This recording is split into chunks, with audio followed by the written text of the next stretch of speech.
रागी जाई गोटे सेकेंड रे निया जाइथिबा निष्पत्ति पूरा जीवन को बर्बाद कर दिए, किंतु गोटे सेकेंड रे धैर्य पूरा जीवन को सजाड़ी दिए।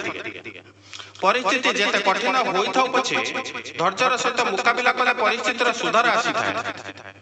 सबु बेले काहू ऊपर रागिबाठू बहुत भल, निज जीवनर भल मंदरे तार हस्तक्षेप को कम करदेवा।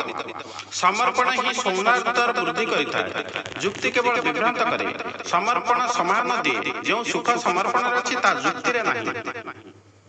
तेणु समर्पण रे बंचिबा दरकार। जो लोक को सोइबा पई निदबा टिका खाइबा को पड़े नाही एवं उठिबा पई अलार्म र आवश्यकता हुए नाही, से दुनिया रे सबुठारु सुखी मनुष्य अटे। जे दायित्व निर्वाह करिथाए, काहा ठारो ऋण नै न थाए, से सुखी मनुष्य अटे। एवं जे परिश्रम ऊपर विश्वास रखिथाए, से सुखी अटे। मन को दुर्बल करिबा नाही, साहस हराइबा नाही। शरीर दुर्बल और मन सबल थिले चलिबा मात्र। मन दुर्बल और शरीर सबल थिले चलिबा नाही। तेणु मन को शक्तिशाली करिबा, मन को छोट नुहे विश्वास भरा करिबा।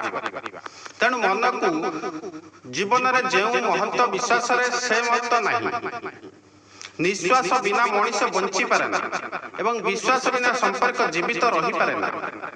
तेणु विश्वास मनुष्य हवा दरकार। संसार जदि खुशी रहिबार अछि तबे आत्मसमर्पण ही दरकार। जे निजको परिस्थिति अनुसार आत्मा स्पष्ट करि पारे नाही, से सब स्थान रे रिजेक्ट होई थाए। संसार सब किछि निज इच्छा अनुसार हुए नाही, किछि काम अन्यर इच्छा रे मध्य हुए। सेति पई प्रस्तुत हुअन्तु।